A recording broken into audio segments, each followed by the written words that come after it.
Alright, community, how goes it? Today we're going to be working on 2000 Suzuki RM250 and we're going to be redoing the clutches. This is pretty much the same through any of the Japanese bikes, or the same theory applies to any bike with this style of clutch, which is like hand operated. By that I mean things you're going to need: 17 mil socket and wrench, or a ratchet, or a wrench that would work too. 8 mil. I also have an 8 mil on the impact, and 8 mil again. There's a common thing here: 8 mils. There's a lot of 8 mils on this bike. 8 mil, you want to take your brake off. 17, drain your fluid. I already have, this is just there for example and to catch anything else that's not there. And since this is the second take already, because I shoot outside my garage in the raw on an iPhone, it's just what happens. So hey, you're gonna want to take these out. These are already loose, so I wouldn't advise taking these out if they're tight with an impact right off the thing like that. Loosen them first, maybe save yourself chewing up the threads. Okay, once this is open, by now you've already had all this drained out, and you know this would be open to let it drain faster. Here, same thing. Just crack them loose.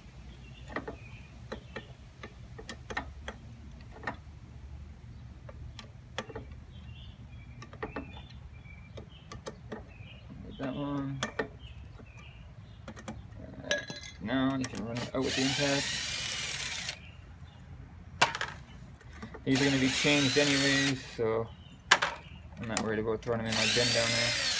The bolts I'll reuse again, but I'll clean them off with some brake cleaner first.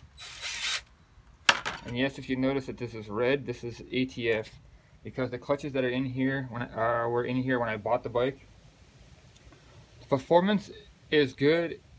I just find that the material is soft, and it's starting to do this now and make a god-awful noise in my gearbox, because the fingers here, not the fingers on the basket, the fingers on the actual clutch plates themselves, the friction plates, are like, I don't know if they just use like recycled pop cans or what, or if it's just a cheap Chinese kit, but they're definitely not OEM. And they're wearing really fast up here. They're already like almost 2 millimeters short, and that's like god-awful play. You don't want that. The basket's not grooved or not chewed. I know that, because I've already had these apart and inspected them once before.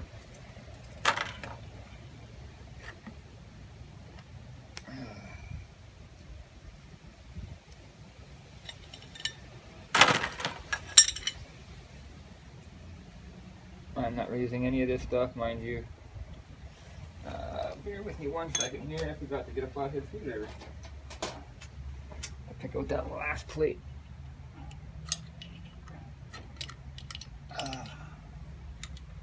Use a piece of metal off my shop floor, why not? And it works just good. Okay.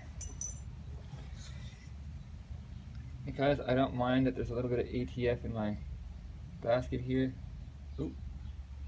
Oh, looks like I'm gonna have to buy a new inner clutch hub. There's a small little piece of it missing on the outside there. Small little nick coming off of it. Any more of those? No, only that one. Alright. What we're doing now is I'm gonna find a clean rag and I'm gonna wipe it out in the inside here, which is not gonna be the easiest thing to do, because these clutches are kind of crap, so I want to get all the crap that came off of them out of the bike. So let's use something and stick it in there. And then wipe it off.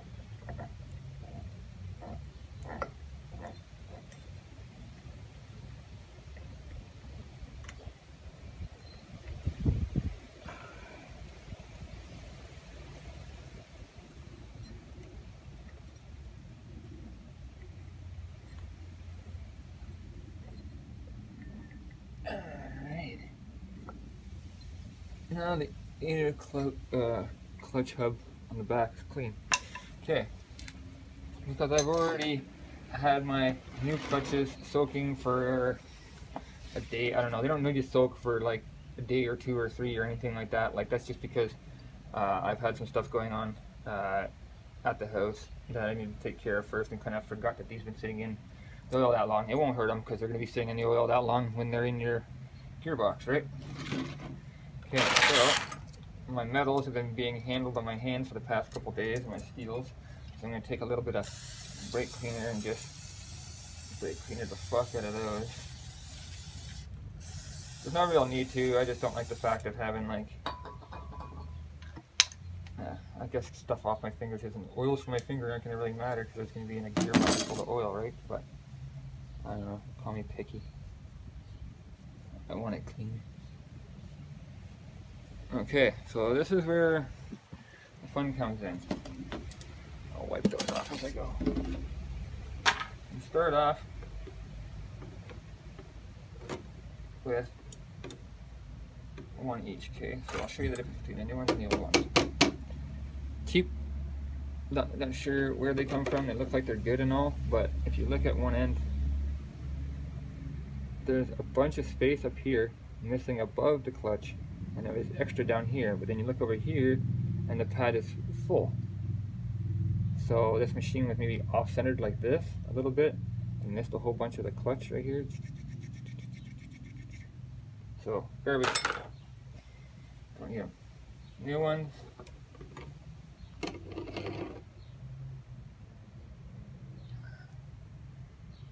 Not like that, and they have the corners beveled so they won't crack as easy.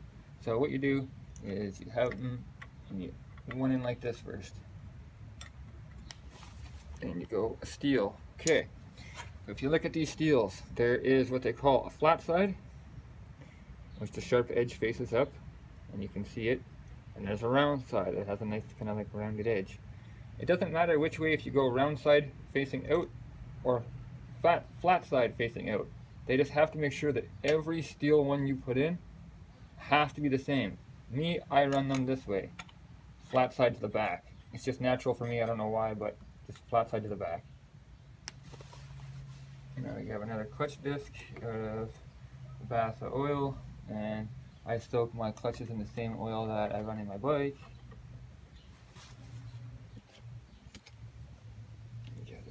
Wipe off, and then the flat side to the back.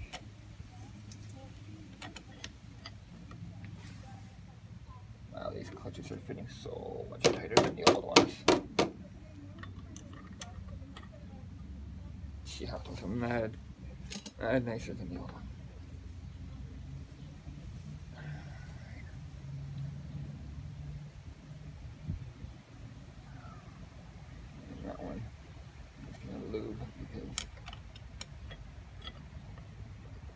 About it.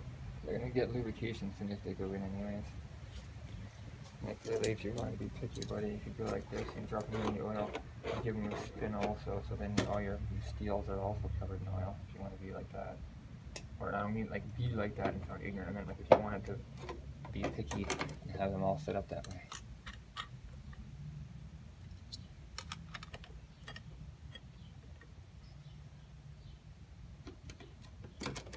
Just alternate back and forth. Oh, I probably have a pan here. Alternate back and forth and back and forth, and keeping all your steels going the same way.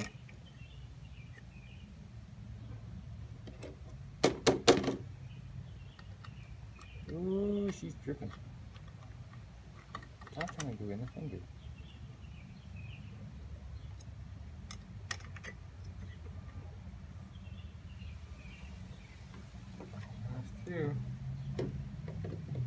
Has two friction plates and last steel. There's the friction.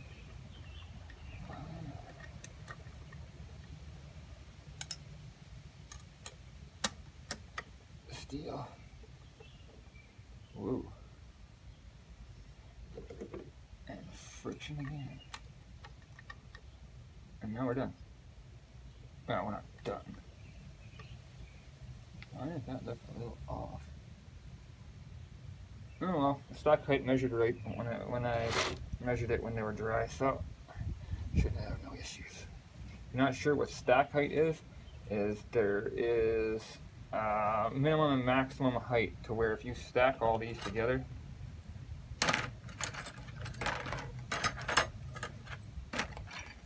stack height is like the minimum maximum thickness. If you stack all these together when they're not wet, or even when they are, whatever, you got to measure them, right? There's a minimum thickness that they have to be, and there's a maximum thickness that they can be. Too thick, and the clutch will always drag. Too thin, and you'll feel like you have no clutch at all, and you'll feel like you need to replace your clutches all the time. So, depending on the brand you buy, or whatever, most times the stack height is already solved and measured at the factory. So then they know, well, okay, why make the clutches thicker than they need to be? There's no point. Okay, so there's a bearing here, goes this way, back in. I just wipe that off, but right here. This will go into here, like that. Okay, where did I put my new springs?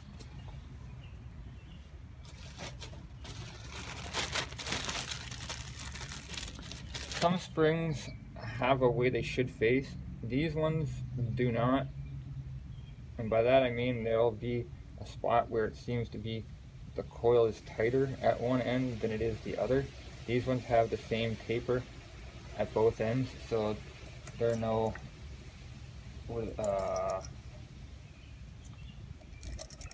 there's a name for that type of a spring. Progressive, sorry. It gets stiffer as you pull it in. It'll feel soft at first, but then it'll get stiffer as you pull the spring in. Alright.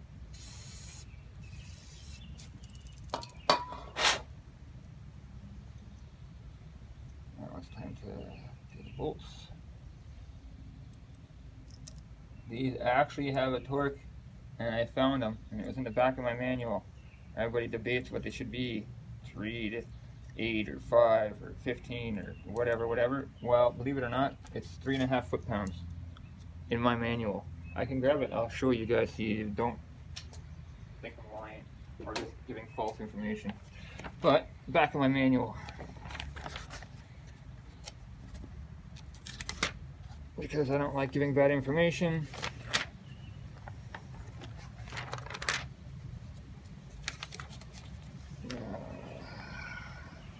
Clutch spring bolt, 3.5 foot-pounds or 5 Newton meters.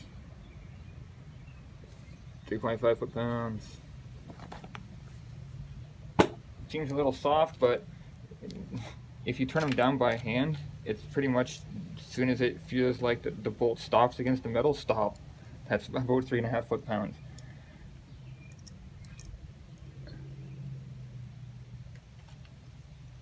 I've kind of wrenched long enough to know that that's kind of what it feels like.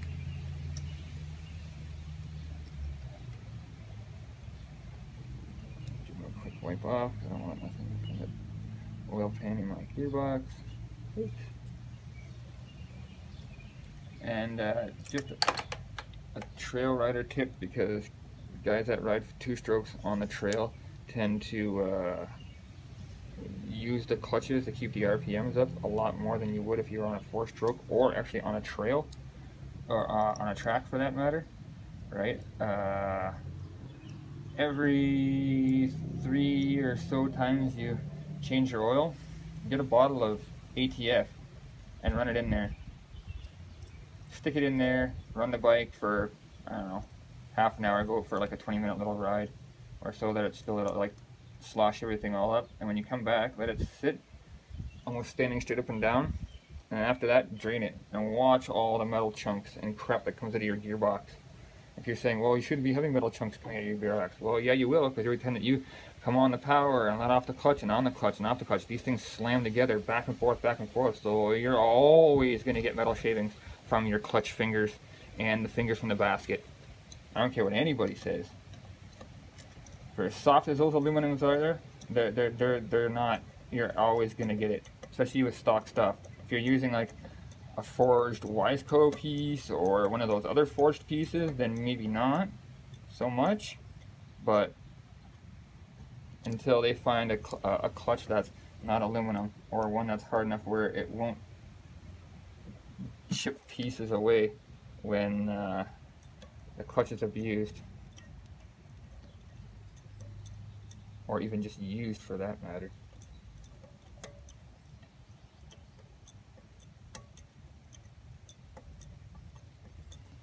So I'll just screw it down. This is not me torquing it, obviously. I'll just tighten it down. Tighten it.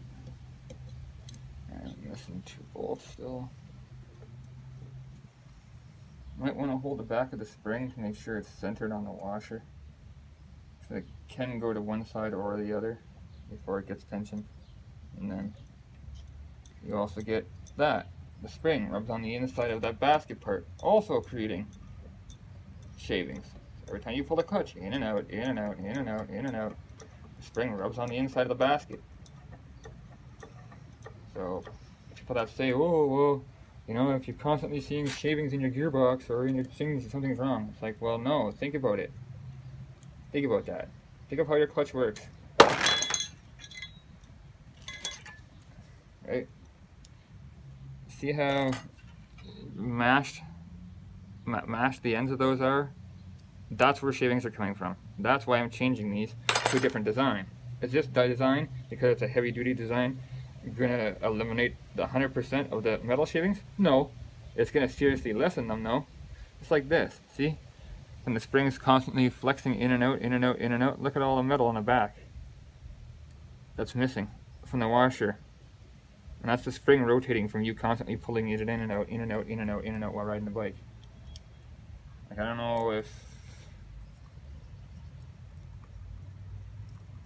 I'm just thinking about this in the wrong way, or if I'm just seeing this stuff and putting 2 to 2 together. But to me, it's where it comes from. I don't get freaked out, especially on a 2-stroke, right? Because the engine oil doesn't feed the engine, or the transmission oil doesn't feed the engine. All it does is oil the gearbox and all the stuff in the back. The crank bearings are oiled by the premix, and so is the engine itself. So yeah, really, that's the reason why I flush my gearbox out with ATF every third oil change or so, to get that crusties out. And I'll show you the bottom of my oil pan in a second. Not this one, but the one that I had draining. It's taking too long.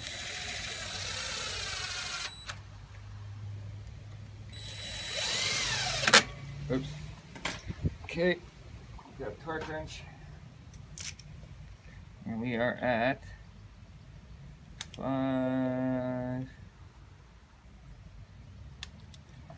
Newton meters. And watch. Oh, this is a.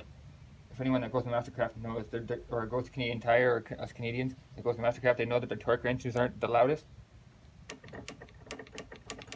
That's mine ticking. I think the clutch makes more noise rocking back and forth than the clutch does, or the torque wrench does, telling me that it's. Oh, I can feel it breaking, or what the torque wrench breaks. You'll feel it. What I mean by that. Anyone that uses the torque wrench knows what I mean when I say you can feel the torque wrench break.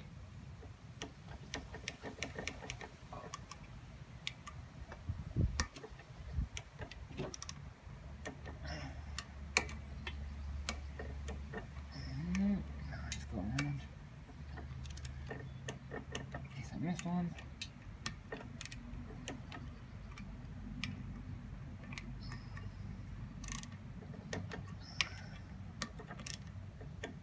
There we go. Those are all tight. Now, it's as easy as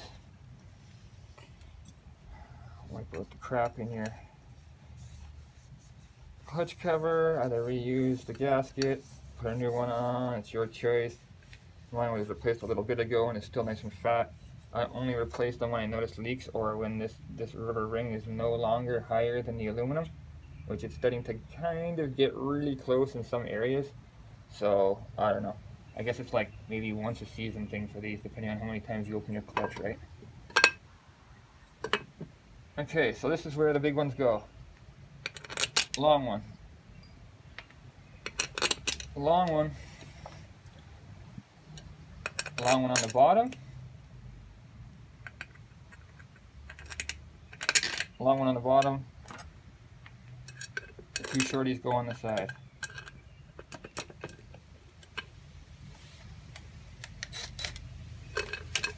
Now again, I don't advise using the impact to fully impact these. I'm just doing it to save time.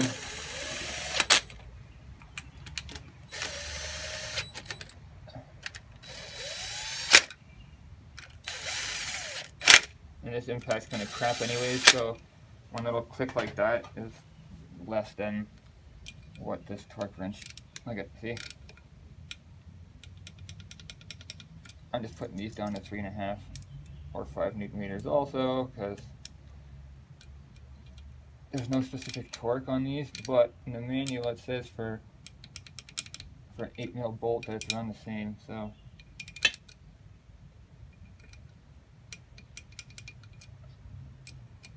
Stop taking my socket.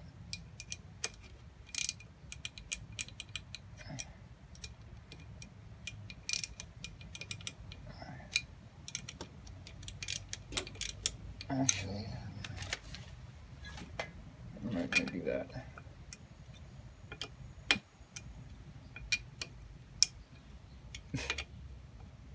See, that's what I mean. You can feel when the bolt stops, which is right there. Any higher than that, you're going to either crack something or break it. You can kind of feel it. I don't know why people strip things or break things. You can feel when the bolt's going to stop. Like, sure, I do strip the odd thing, but that's usually taking something out when somebody hasn't maintained the bike before me, and I kind of had no choice but destroy the bolt getting it out. Brake will go back like this. Hook the brake spring up. Mine's an aftermarket spring from my junk bin from something else. It's a little bit shorter of a spring, but softer pull.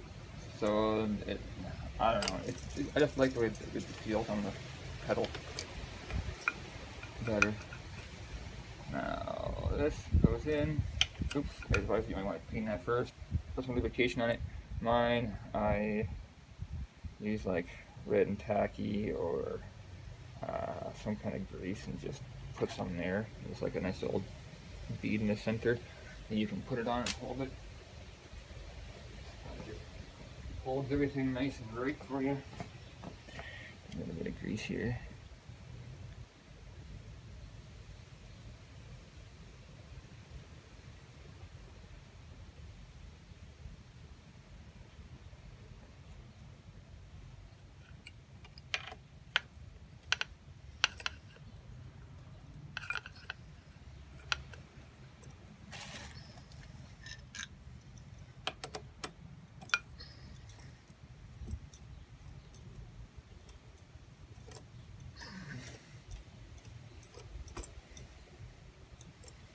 Mine has a nut that goes on the back, a castle nut, which it's over there, so I'm not going to go and run for it and look, but away you go. Well, that's all it takes. Now from here, all you're going to want to do is make sure you put your drain plug back in the bottom and fill it up with the amount of oil that you're going to want to fill. These ones don't have a sight glass, but what they do have is a 10mm bolt here. So you loosen this 10mm bolt and you get someone to hold the bike up 100% vertically, and you continue to fill this until the oil just comes up and starts to seep out. You don't want to like fill it to where it's like dribbling out. It's just enough to where it starts to come to the top and starts to come out the threads. Then you just close this, stop filling. Done deal.